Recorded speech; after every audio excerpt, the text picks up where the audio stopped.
Jennifer Ramos and Ephraim Aguilar are in those meetings, many of them, with the city and with PUSD. And Roberta Perlman is here, and Ron, and we're so glad you're here because she's involved in all those meetings and more with the city and working to get as many resources to our kids and our families as possible.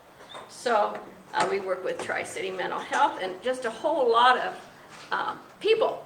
So I wanted people in my congregation and people who listen to Compassionate Pomona and know Compassionate Pomona and know Unity Church to know how awesome it is to work in the community, because the community really has become my church. So, I think, David, we are going to play this video. So we're going to play from Beautiful City. I'll let you in here and sing it. So we're going to sing along. And I hope this is the one.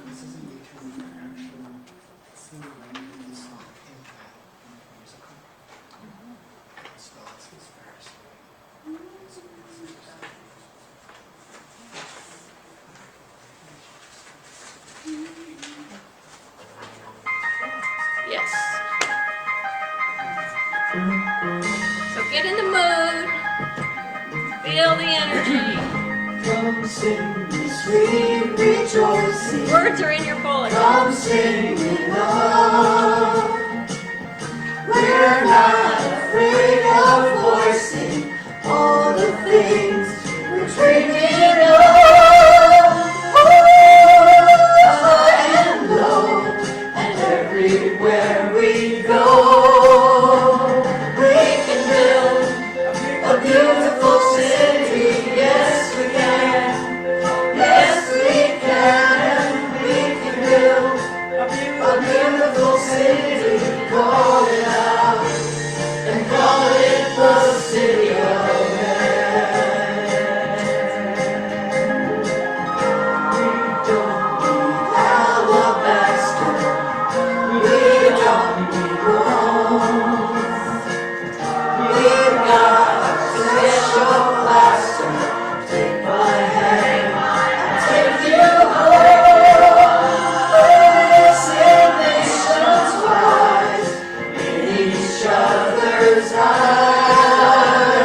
We can build a beautiful city. Yes, we can. Yes, we can. We can build a beautiful city. Call it out. We call it the city of heaven.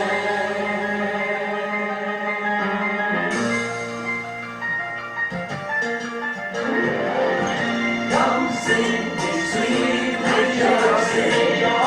Come sing it on. We're not afraid of voicing all the things we're dreaming of.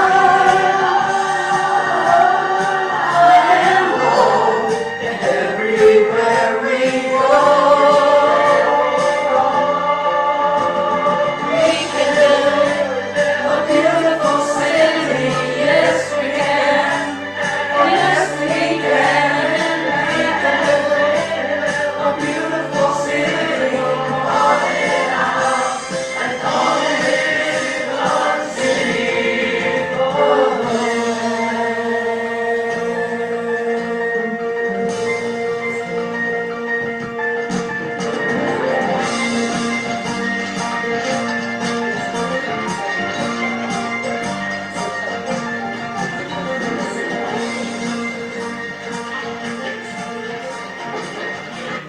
Okay, David. Thank you. Later on, he got on the Titanic. Did he? Yeah, he didn't survive. So, Julie, thank you for The singing. actor, What was that? the guy playing Jesus, is the same actor who played the captain on the Titanic. Oh, really? I did not know. He must have been a little older. Yeah, that was later on in his life, he's Okay, so been on the Titanic. how many of you think this is the work we're to do, is to build beautiful cities, beautiful, safe, loving communities? Yeah. And so many of us are involved in that. Oh dear. David? There. I guess I'll have to press. This isn't working. So just some pictures, because we were singing it, but we had a little difficulty singing it.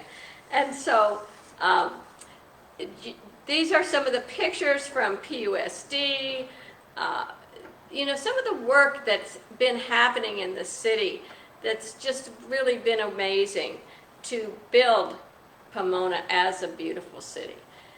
And lots and lots and lots and lots of groups and wonderful work has happened there. So just to name a few or see a few things, there's a lot of love. There's a lot of caring. There's the mayor's cleanup crew. Oh, that's really neat. Is that what's on the bottom of the At the page? bottom, yeah. Yeah.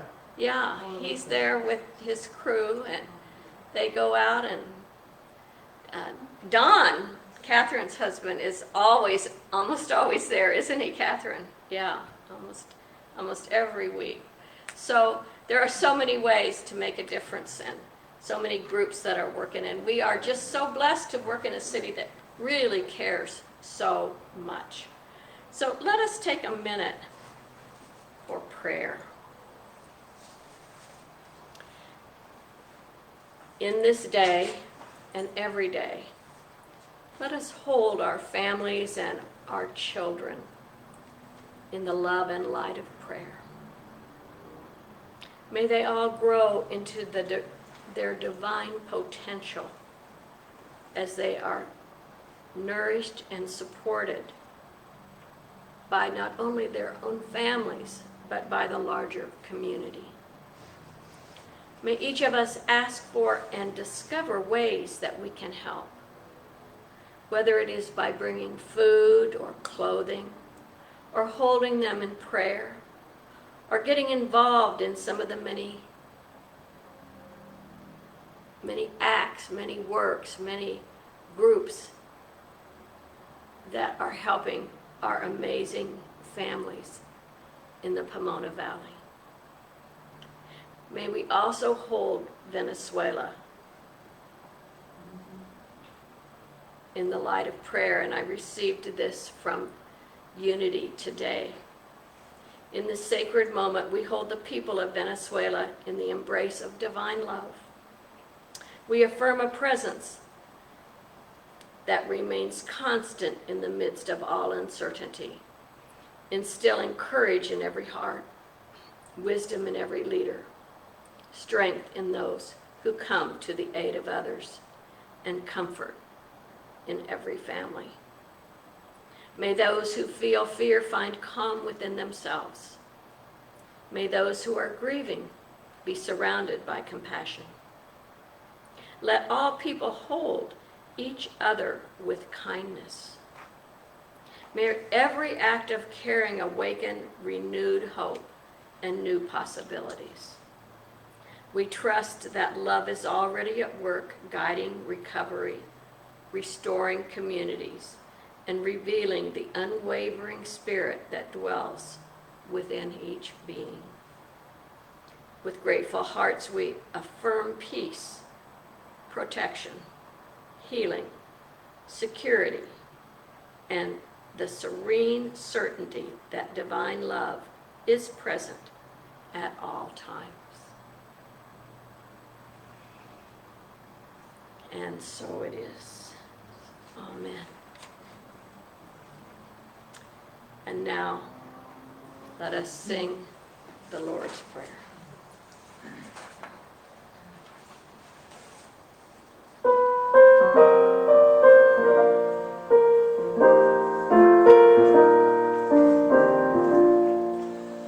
Our Father, which art in heaven,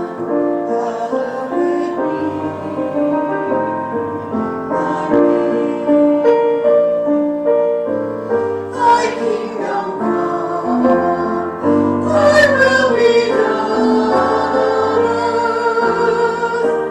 as it is in heaven. Give us this day our daily bread, forgive us our debts as we forgive debtors. And lead us not into temptation, but deliver us from evil. Thine is the kingdom, and the power, and the glory forever.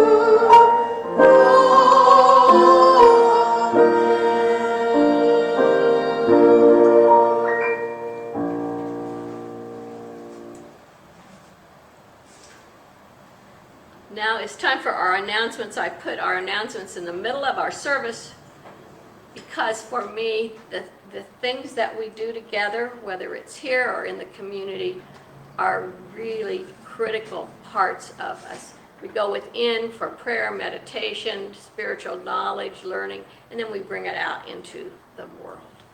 And that's why, so one of the ways we come together is we eat together. And I give thanks for everybody that brought food today, and I hope you'll stay and join us. It's almost always amazing. Then we have, I'm bringing books from home and sharing them, so feel free to look through the bookcase and see if you see anything, and you can take it, read it, bring it back, or take it, read it, keep it, pass it on, whatever you want to do. I am starting a sabbatical this week. Yeah, I've been here almost 24 years, 23 and a half years. I have never had any time off except vacations. And so I have a book. Maybe you guys can help me. Maybe somebody here can help me. My master's thesis was a book of interfaith quotes by topic. It's 1,000 pages, and it needs a lot of cleaning up. But I think the world needs it because it shows that whatever, it's got like 15 religions, traditions, and truth is everywhere. So I think that it's time to get it out into the world. And so I'm going to take my 3 months off as a project. That doesn't mean you won't see me, but you won't see me as much, and I will be doing less in the community than I'm used to doing. A little less, but I'll still be around. So I'm not sure what it looks like. I'm doing most of the planning, especially July and August, and then I'm asking Drac to do the planning in September. Reverend Dracula is going to be filling in for me up here most Sundays.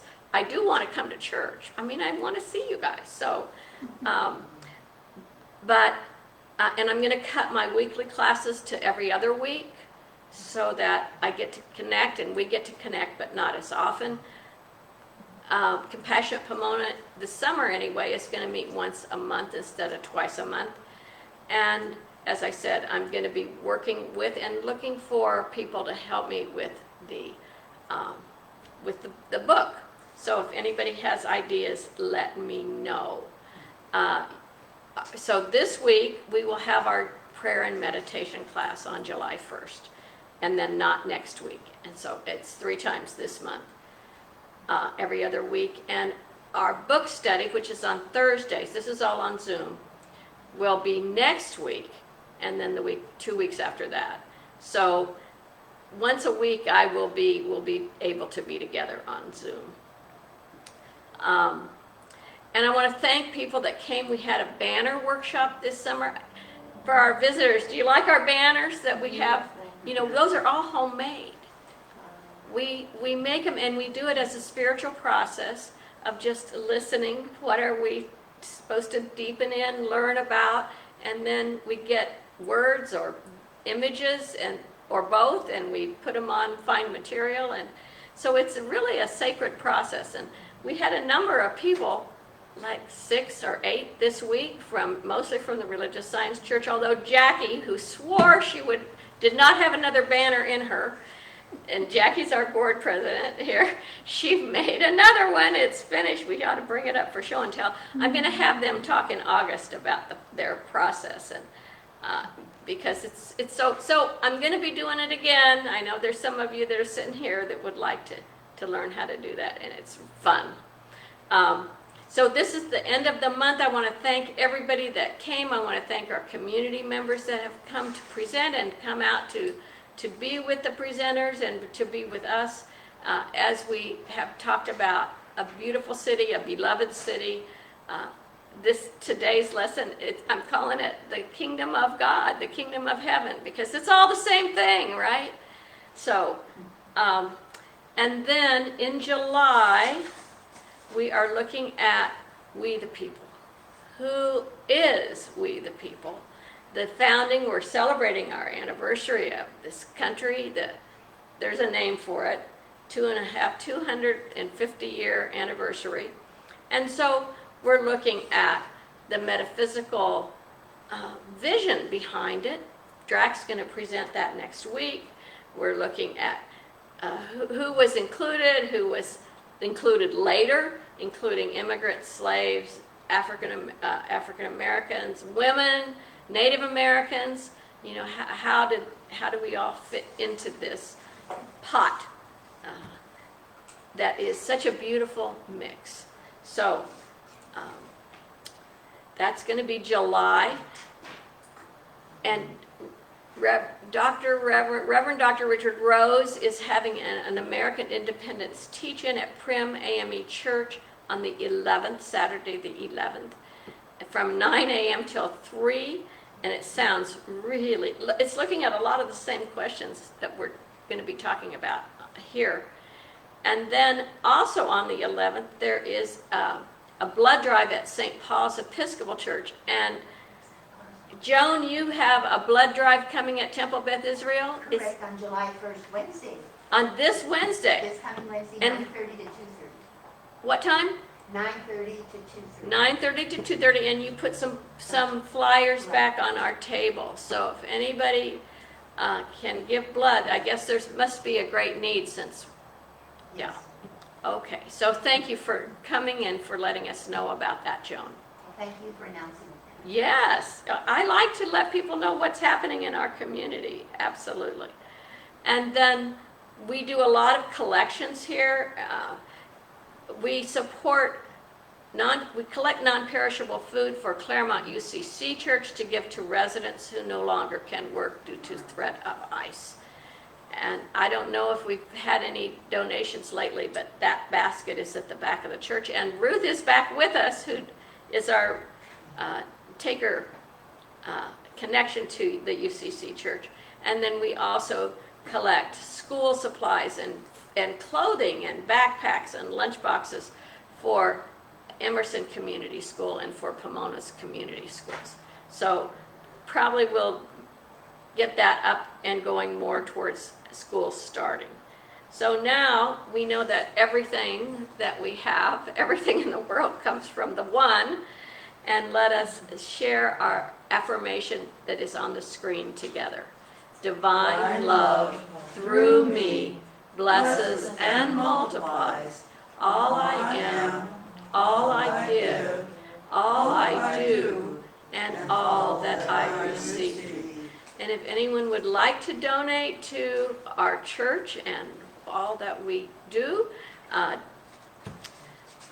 we have, the basket will be passed. Liz has got the basket, and she'll just come down the center aisle, and if you let her know if you want to donate. And we have, I'm going to call Jackie Morrison, our board president, up to read her favorite. Many of you may know, in fact, Joan was saying that she loves the Daily Word, right? Yes. And she's taken a copy of it, so thank you, Joan. And so Jackie, come on up and read the Daily Word. I always try to put pictures of what we're reading, and we'll see if that worked or not for you.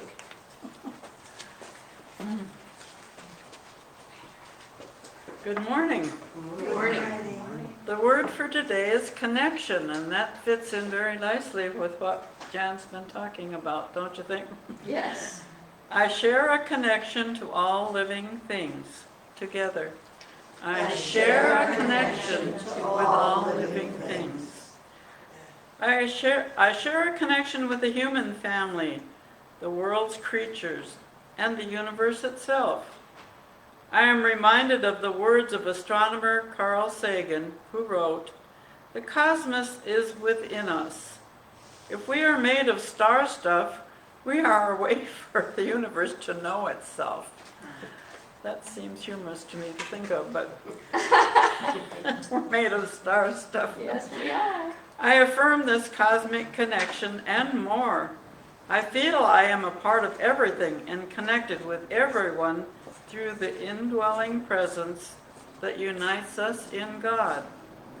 When the world feels lonely and I'm struggling to find my place in it, I remember this cosmic connection and that despite our surface differences, we have much in common.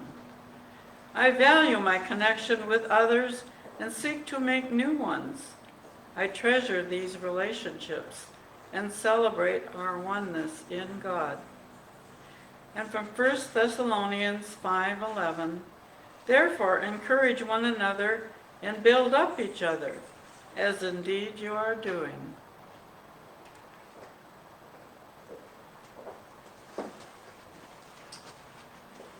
Thank you, Jackie. I forgot to get water for my guests. So.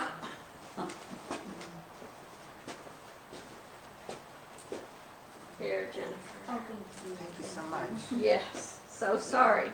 My brain is a little off. God bless your brain. Please bless my brain, yes. I think I'm doing one thing and then it's not done. So,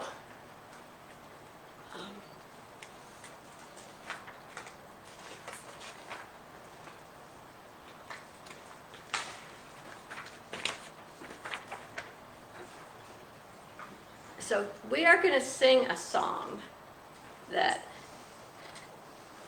it was a children's song, but it is one of my favorites, and Julie has been with our church off and on for many, many years, and she did these graphics, and they are powerful. So Julie, are you ready? I'm ready. And if you want to stand up, you're welcome to.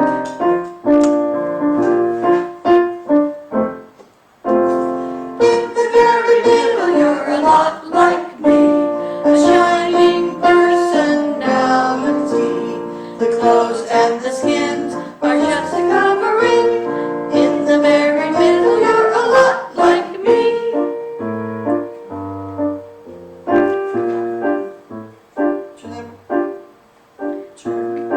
I turned. Okay, I'm sorry. God made souls. 1, 2, 3. 1, 2, 3. Love them all equally. Souls need homes like bodies do.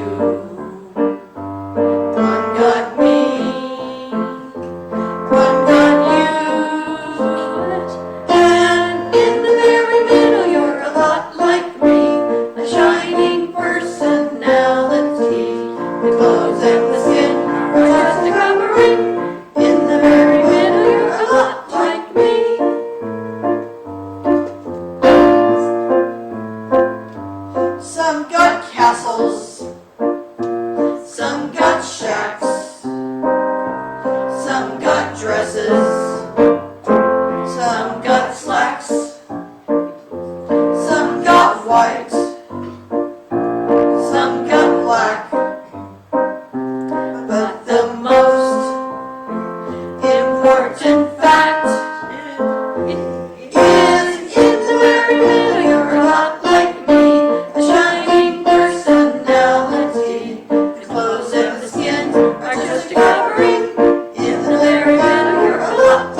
not to be afraid, knowing we're so much the same. The road we take leads to the stars. We're just driving different cars. And in the very you're a lot like me, a shining personality. The clothes and the skins are just a covering. In the very middle you're a lot like me. In the very middle you're a lot like me.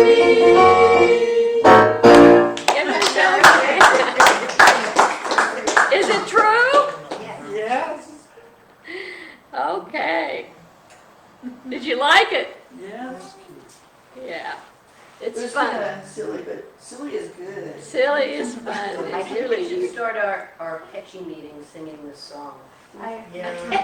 Oh, what a good idea. Beautiful. Yes. That's the essence of the work, isn't it? So, Pomona's early childhood work as seen by the world. I remind you that our Unity lessons are guides. I don't probably know more than anybody else here. We each have our own understanding of truth and spirituality and our own lives, but I put seeds out and let them grow or not in you as it works for you. So, today, these are our presenters, and I will do a little bit of introduction of the work, and then they will come up and actually talk about what they are doing. So from Matthew 19, then the children were being brought to him, that's Jesus, in order that he might lay their hands on them and pray. And the disciples spoke sternly to those who brought them. But Jesus said, "Let the children come to me, and do not stop them, for it is to such as these that the kingdom of heaven belongs." And he laid his hands on them and went his way. And I love that idea. The kingdom of heaven belongs to the children. What happens when the children feel the blessings of the community? They rise up in spirit, right? They rise up into their potential. And the families, seeing those kids rising up into their potential, they rise up into their further potential. And it becomes a win-win-win-win. So we each have that divine spark within us. It's called the Christ within. In Christianity, the Buddha within, Buddha nature in Buddhism, it's called the spark of divinity in the Jewish tradition. So, or the I am presence. There are many ways, but we all have it. And so as we let that spark ignite, things change, things become better. What happens in the kingdom of heaven? What is the kingdom of heaven like? What do you think? If we're making heaven on earth, what do you find in heaven on earth? Clean air and, fresh flowers and. Clean air, fresh flowers. That sounds very nice. Yeah. What else? Love. Love. Peace. Peace. Other things that might, Rain and lakes and rivers. yeah. Some natural beauty, natural functioning, caring, sharing, helping. Prosperity, there's a sense of enough, right? There's a sense of goodness for all. I looked up a little bit of humor on how kids might view the kingdom of heaven, and I found this joke. An exasperated mother, whose son was always getting into mischief, finally asked him, "How do you expect to get into heaven?" And the boy thought it over, and he said, "Well, I'll run in and out and in and out and in and out, and I'll keep slamming the door until St. Peter says, 'For heaven's sakes, Dylan, either come in or go out.'"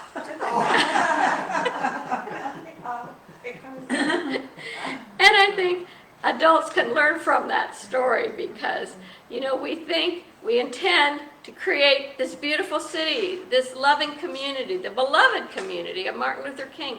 And we start on that road, and then fear overtakes, or negativity overtakes, or, you know, lack, a sense of, oh, we don't have enough to do that comes up. Or, you know, and we forget that it all comes from the one, that we're channels for that divine goodness and essence. And so then we block the good, we stop the good with all kinds, in all different kinds of ways. And we don't want to do that anymore. We want to keep that good moving through our community and through ourselves. So Jesus also reminded us about do not judge so that you may not be judged, for the judgment you give will be the judgment you get, and the measure you give will be the measure you get. Why do you see the speck in your neighbor's eye but do not notice it in your own eye? Do you know how much we project? I think we all project onto each other that stuff that we don't want to deal with that's still in our shadow psyche, right? And so that we work on ourselves, then we're better able to know whether, and judgment is just doesn't work anymore. It just does not. This is an interfaith church for those of you who don't know that, and so we learn from everybody, from Jewish Tamar Frankel, who lives in LA and is an author of The Gift of Kabbalah. She says, according to the master Kabbalists of the 16th century, Safad, Rabbi Isaac Luria, from the 15th century, writes, the divine light gave form to the world by emanating 10 vessels, or sephirots, pronounced Sephirot. My Jewish friends can help me with pronunciation probably. Anyway, and then pouring light into them. But the original light was too powerful and it shattered the vessels, scattering shards of light throughout the universe. Those shards make up our present world. Each shard is now covered with a klipa, or shell. And the human task is to crack open the shell to reveal the light. The shell is the facade. The light inside is true being.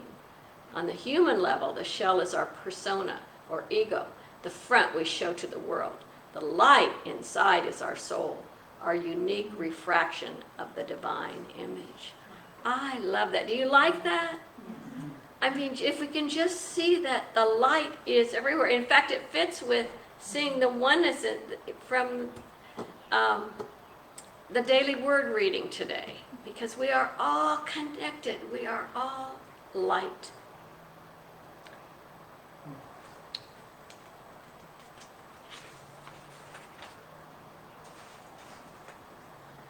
And then Jesus taught us, what did he teach us about light? You are the light of the world. A city built on a hill cannot be hid. People do not light a lamp and put it under a bushel. Rather, they put it on a lampstand, and it gives light to all in the house. In the same way, let your light shine to others so that they may see your good works and give glory to your Father in heaven.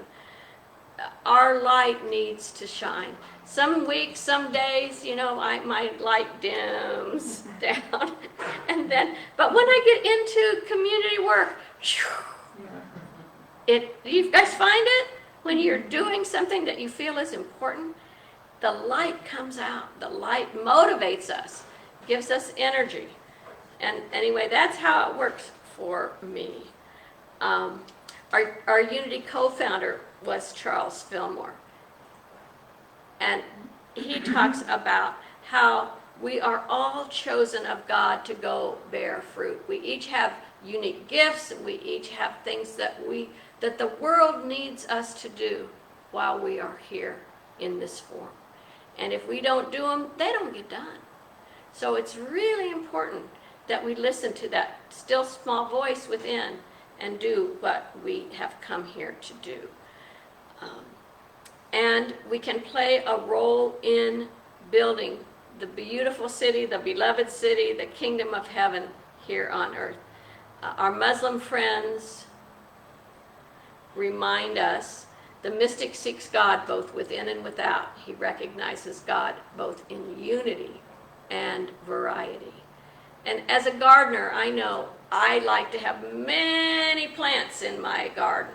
In my fish tank, I like to have many kinds of fish in my fish tank because I love the variety. So, we're blessed with, I think LA County is the most culturally and religiously diverse place on earth, anyway it used to be. And so we get to play with each other. We get to learn from each other. So instead of the differences being something to frown on or get upset about, the differences are something that are wondrous and wonderful. And so now I am turning this service over to Jennifer Ramos and Ephraim Aguilar for their wisdom and for them to tell us about UCLA and their work here in Pomona. Come on down. Thank you. Okay.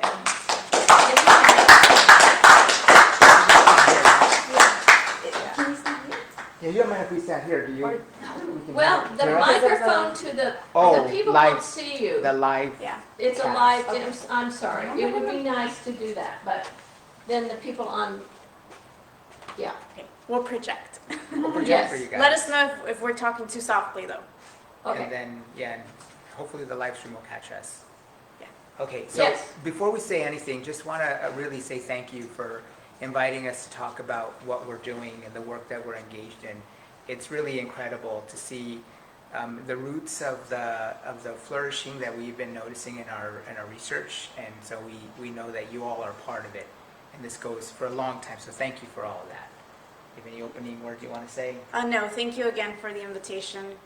Time after time again, we see the heart of the community in Pomona, and it's something absolutely incredible, and it's something that you all and the community of Pomona has identified time and time again as one of the biggest strengths, and we see that every single time that we're here.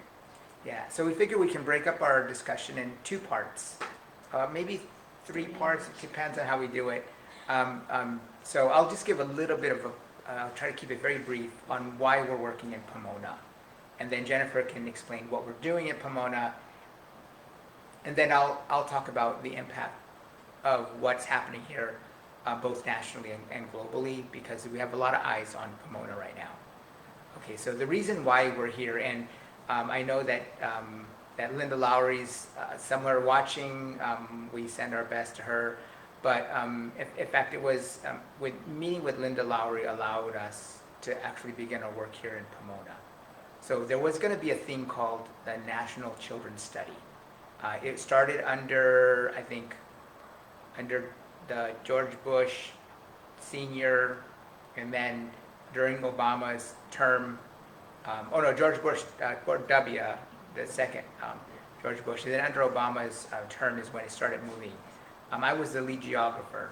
And then on connection, there's the first rule of geography, Waldo Tobler's first rule of geography, is all things are related, near things are more related than distant things.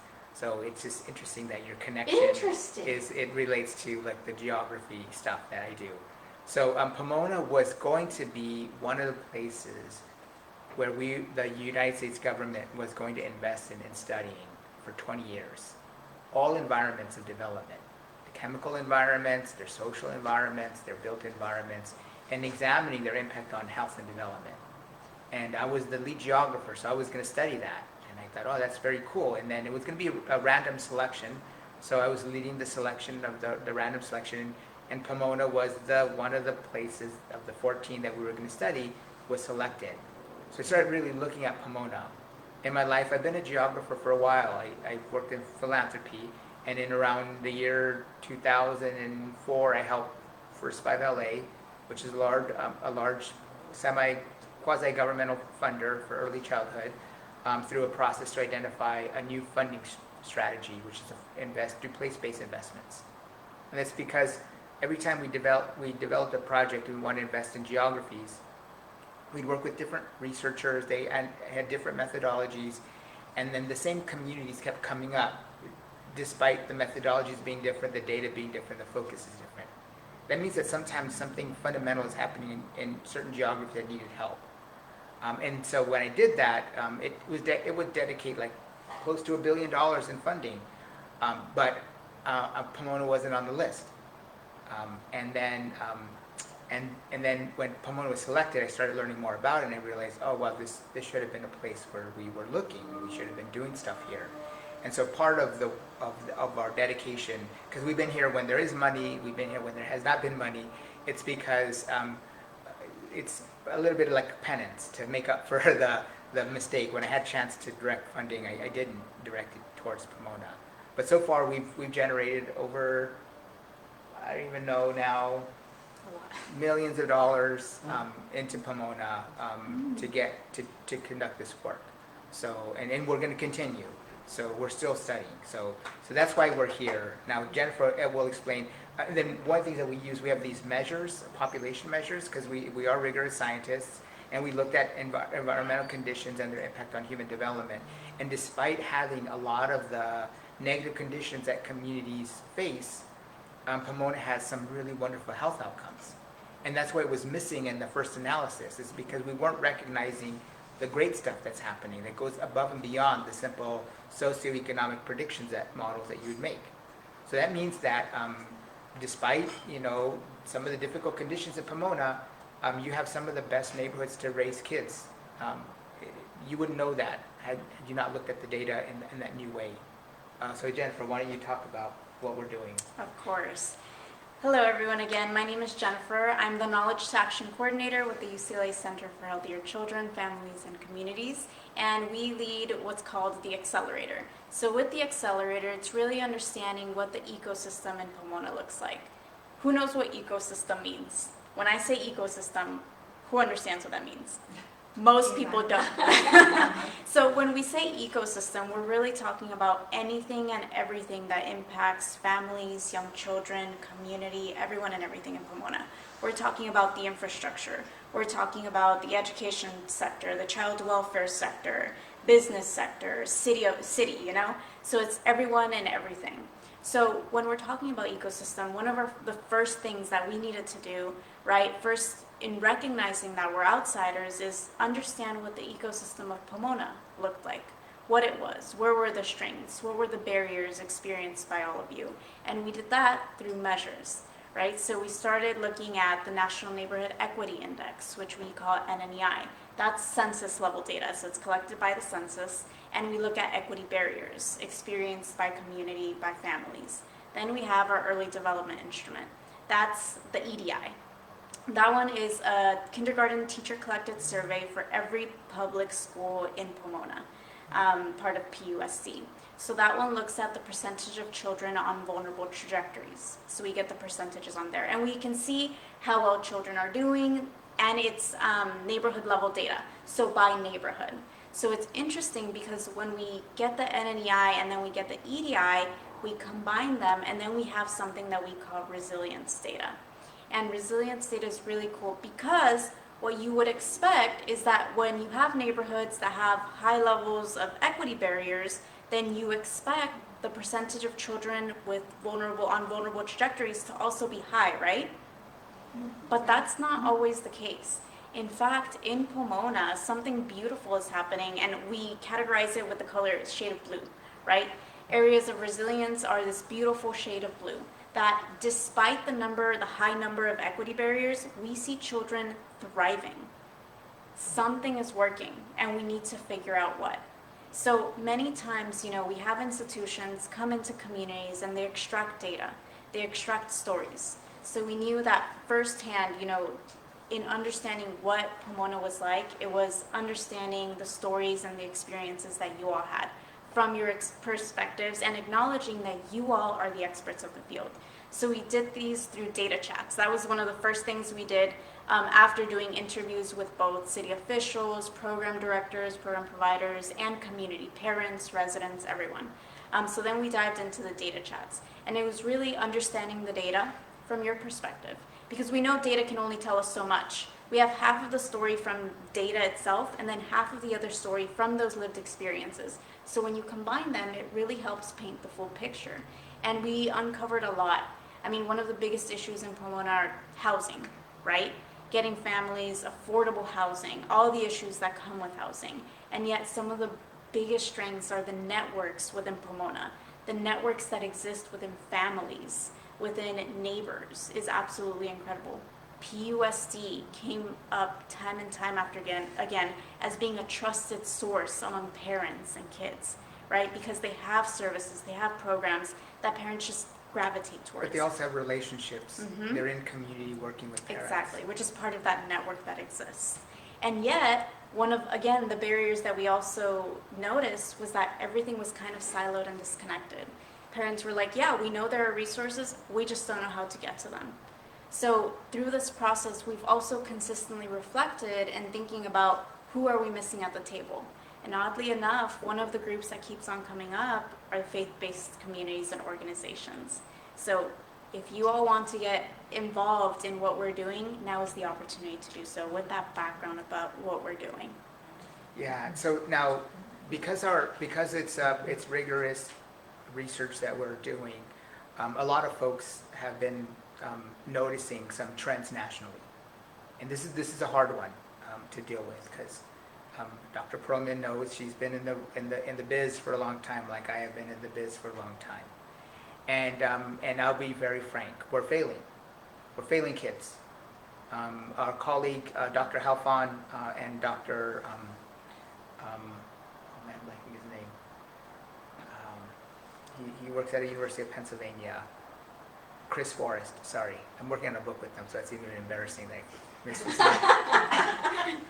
So, yeah, my brain's not that good. Water helps. Wet brain is better than dry brain, so thank you for that. So, yeah, so they did an assessment of over, like, many, many indicators of health. Physical health, emotional health, mental health. And kids' health is declining on all of them. On all of them, across the board. And not like slightly declining, significantly declining over like 12 years. And so here's a quote for your book.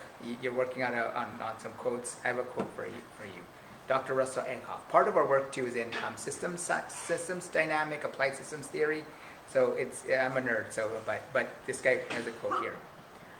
The more efficient you are at doing the wrong thing, the wronger you become.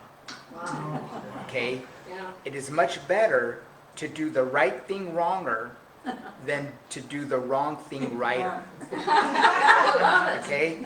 So if you do the right thing wrong and correct it, you get better. And I think what has happened over the course of the last 20 years is science has been using something called improvement science, right? To get better, unfortunately, at doing the wrong thing. Wow. And so if a system is designed to produce inequity, which the data suggests that it is, and you make that system work better, then you're going to see those equity gaps get bigger. And what we're trying to do here in Pomona, and what a lot of people are looking at, is we're trying to no longer do the wrong thing.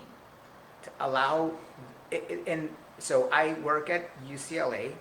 My colleagues are some of the most educated people that you will have ever met, okay? They have gone to the best schools. And these are folks who have been designing these systems. And they have been designing them with some fundamental flaws in the logic. Because systems should be designed by the people who love the children who live there the most, right?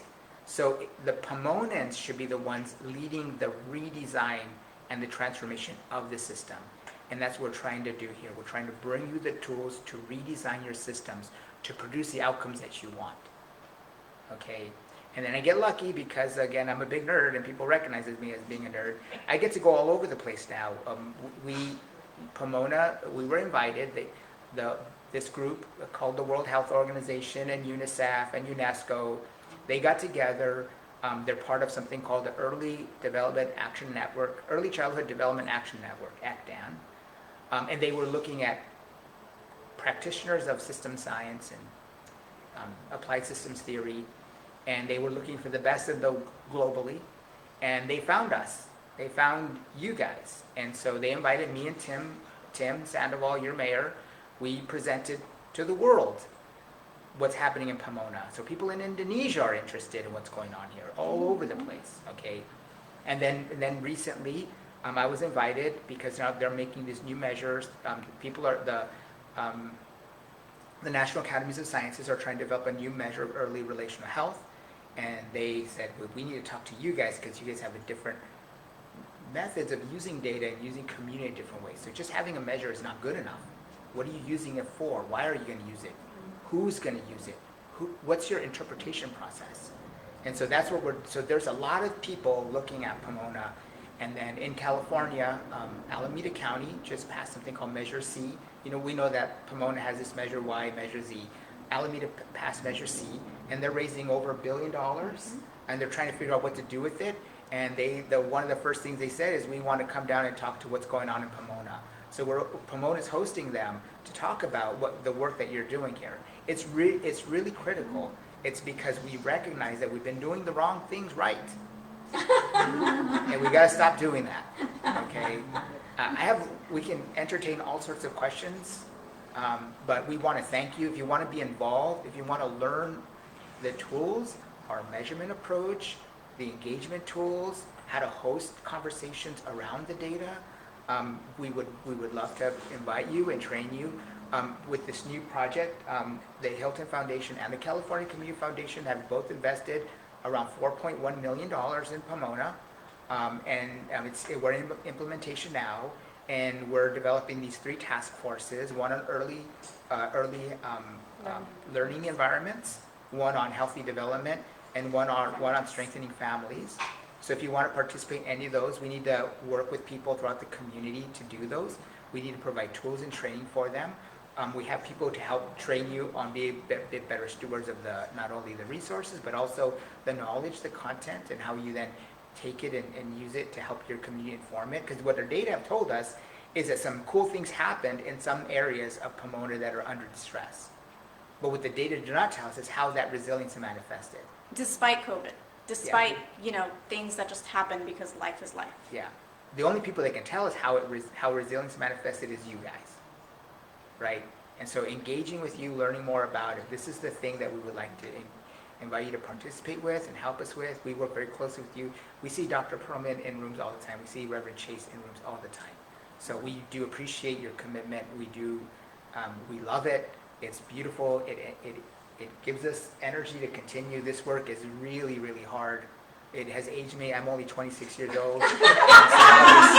I was gray in my beard and in my hair. No, I'm just kidding. But it's very difficult work, but it's ultimately the right kind of work. And the better that Pomona gets at getting better, the more we can then be that light on the hill that will shine and allow other communities to learn how to do it. And so, the last thing is, Dr. Halfon, Dr. Forrest, and Tim Sandoval were recently on a NPR session that aired somewhere on the East Coast somewhere, and the National League of Cities heard about it, and they have their own P through 3 Impact Lab, and they asked Pomona to host the National League of Cities. So cities from all over the U.S. came to Pomona to hear about what we're doing, and they all want to do the same thing. And so now we're trying to figure out, how do we raise money? It's a lot of money. If in Pomona it's $4 million, and then the cities are like, Tulsa, Oklahoma, New Haven, Connecticut, Los Angeles, the city of LA wants to do it. These are very large cities with huge populations, and so now I'm in the process of trying to figure out how to get enough resources to provide the same level of support to them, but all being led by you. You all are the tip of the spear. Okay? It's a big deal. Yeah. Okay, any questions? How do you identify the positive variables and then do something about that? Yeah, simple arithmetic. Our data are for popular use, right? So a lot of times when you look at any kind of statistical analysis, the more difficult it is to understand, the more people think the more rigorous it is, right? So they'll use, Bayesian statistical models to identify certain geographies based on particular characteristics. We found simple arithmetic subtraction, adding and subtracting actually works. So when we look at how children perform by ethno-racial group, we just get the population mean, and then we just say how far are they from the mean. If you're moving in a negative direction, which is bad, we graph it and we create these mean-centered bar graphs. So you can look at development across ethno-racial groups. That's one way. The other way is we spatially develop patterns. If we know that the NNEI, which we do, I published a paper a couple years ago that proved that the National Neighborhood Equity Index predicts the EDI results, which is also a valid measure of population development, which has been validated in many times, and I worked on those papers to validate the EDI. It predicts third grade reading at kindergarten. So if you knew that the conditions predict the outcome, then when you map the places that don't match, this off diagonal, then you know that there's something happening there. We don't know, again, how, but there is a lot of math that goes into it. So just the development of the measurement for early child development, there's lots of psychometric testing, and we have to do inter-rater reliability, and then there's a lot of things that go into developing these measures. So we have a strong base of really rigorous science that's informing what we're doing here. But the part that's really rough is it's kind of knowledge without wisdom, right? And so this is where we're tapping into the community wisdom to find out what is actually happening here, because these are very esoteric concepts. How does a child feel like they feel loved? Like, that's not something that our data can measure, right? But you can see it in the data. You can see how their development, right?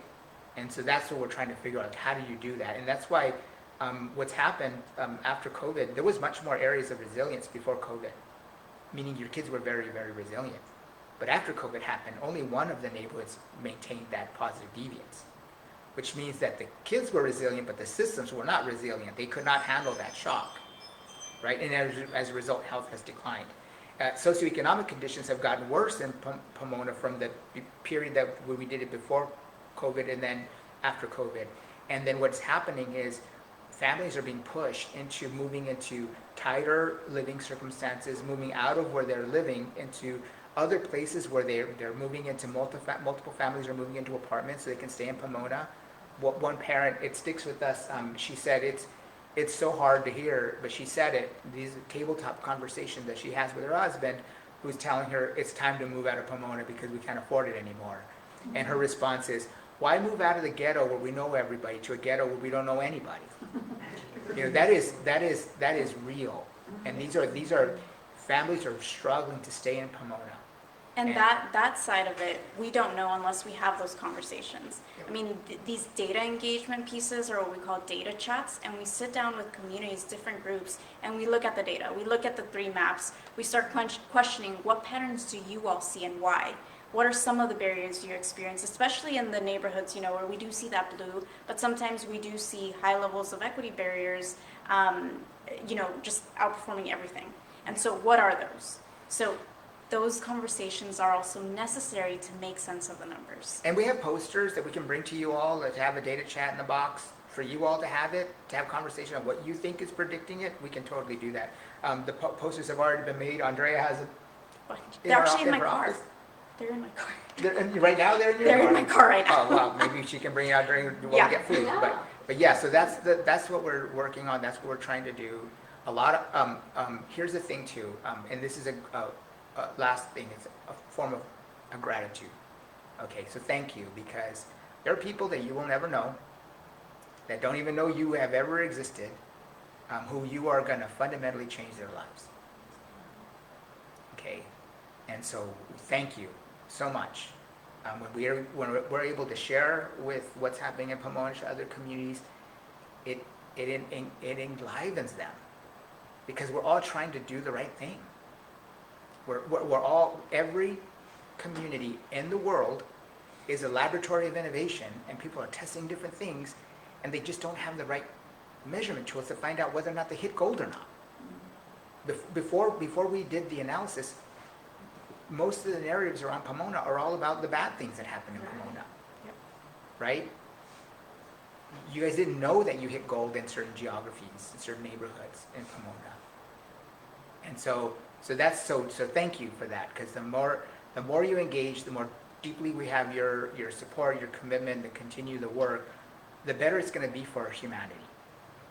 Okay, and so again, it's a big deal, and we do come at you with a lot of gratitude, but I'm extending the gratitude of strangers who will never be in the same room with you, who can't say thank you.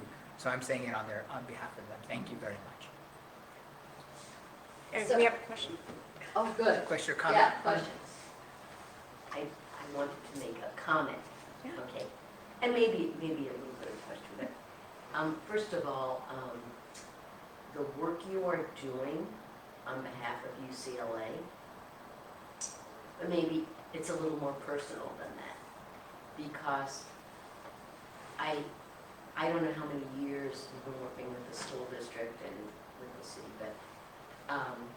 but I've known you guys for a number of years now, and the passion that you have put on this and the commitment is beyond commendable. I mean, it's really become part of the family.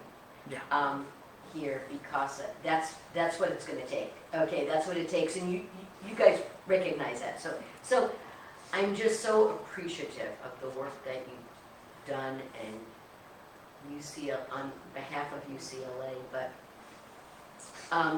an interesting thing about that resilience piece is that the community that showed that incredible resilience even after COVID is one of the most socioeconomically depressed areas of That's the right. city. Highest level of teen pregnancies, Yes. but they live in their multi-generational homes, and they have social networks because the families own their homes. There's something about that. There's something about those neighborhoods, and Ifrit, you remember we connected with one of the city council people that was Yeah. on Pomona City Council for years, and really was responsible for a lot of that community support and all the pieces that went into that, and those things are very telling, and you actually see it in that community. Mhm. So as we dissect it out and continue with our work now, Yeah. I'm so excited to see what comes out of it. And as we start implementing these, the 3 areas of focus, as we start implementing programs and other Yeah. things, I think it's going to be really telling Yes. about what really impacts and what we can replicate. Yeah. So anyway, I just appreciate Thank you. both more than I can say, and Chandler too. Chandler, Yes, yes, absolutely. Absolutely. he got a day off. He's getting But married. He anyway, has things to plan. As Yeah. I say, I thank you so much. And Thank you. even after, if you move on to another community, you're always going to be part of our group. Thank Yeah, you. we're not leaving. Yeah, we're not You're leaving. stuck with us. Yeah, we're not leaving. Yeah, there's one other thing to temper, because I know that our funders are going to want to know, all right, how are things getting better? And we did have a real frank conversation with community members. And during COVID, they told us that people rallied around each other to support one another. And they were not afraid of engaging with the government and the community. Okay? However, because of the ICE raids, it's having a completely different impact, which means that they're now afraid of getting health care. They're afraid of getting What information they're food, putting out there. diapers, or all the drives that you're doing. They're now more afraid of getting engaged. And so it's likely that because Pomona has such a high level of families who are afraid of this, what's going to happen to them, we might see development outcomes moving in a negative direction. But it just, what we're hoping to do is we're hoping to blunt the slope. We want to so it doesn't go down so fast, right? And then once the conditions change and community's able to rally, and we're hoping to be able to see things just get better and better and better and better. So thank you. Let's give them a big hand. Thank you.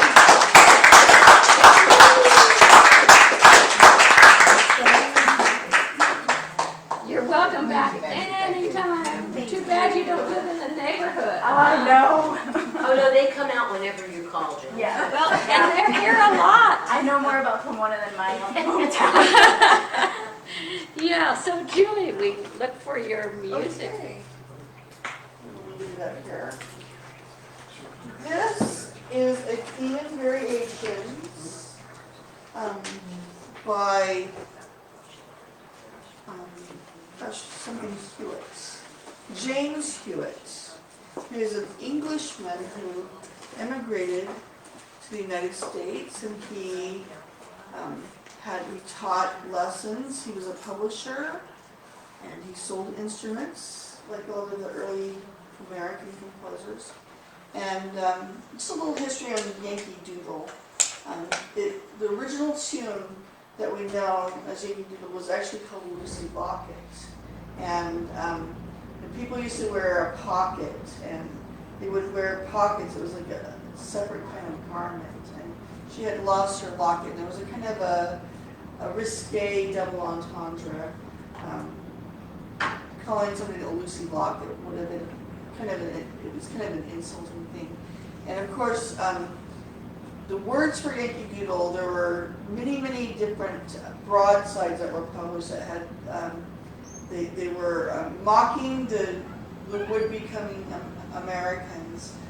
They were geared for British soldiers.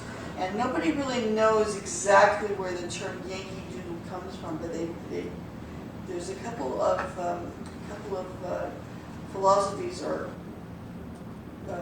thoughts. One, it could have possibly been a Native American term for that area. There was like a river that it's very, very close to one of to the word Yankee.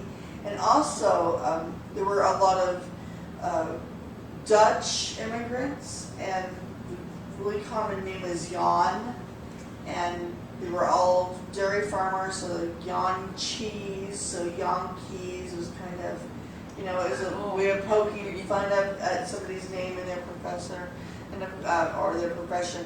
And you might know some of the terms, like a Yankee Doodle. He had his hat, he called it macaroni. At the time, there was a foppish style that was the rage in Europe. And there were these young men who were being sent on tours of Europe, and they would come back from Italy, and they would have their hair done in these crazy outlandish wigs. And those were called macaroni wigs, because they looked like noodles. And so they were saying that these dumb Yankees were so stupid. They did not know what fashion was. If they thought if they just put a feather in their hat, that they would be the height of fashion. So, what used to become considered a derogatory song, these derogatory songs from the British Army, it became kind of a badge of honor. So, now you're calling me a Yankee Doodle? That's right, I'm a Yankee Doodle. So, and I think that's kind of, that you'll find that in a lot of stereotypical names that should be considered derogatory being called for African Americans or for whatever group. There's those derogatory names become badges of honor. So that's kind of what Yankee Doodle became for America. So this is a little theme in variations. It's one of the earliest things published for piano by James Hewitt. Like I said, he was British, but he became an American, and this is lots of fun. So I hope you enjoy this.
Hi.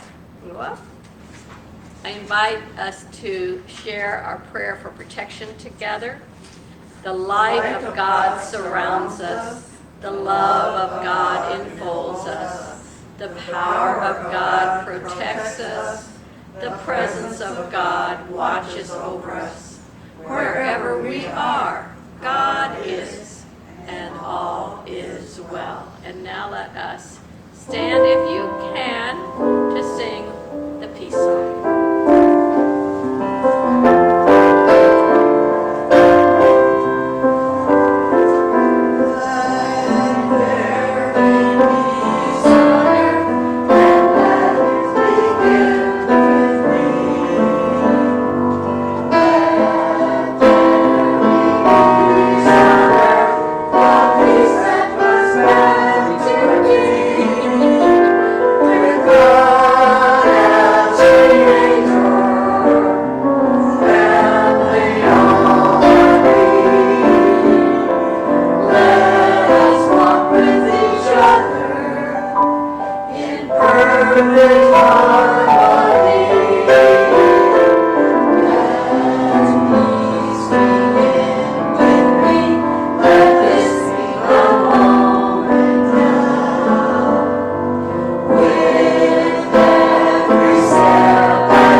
Oh, you will? Good, good, good, good, good. Okay, come on down. So our room is right there in the back. I can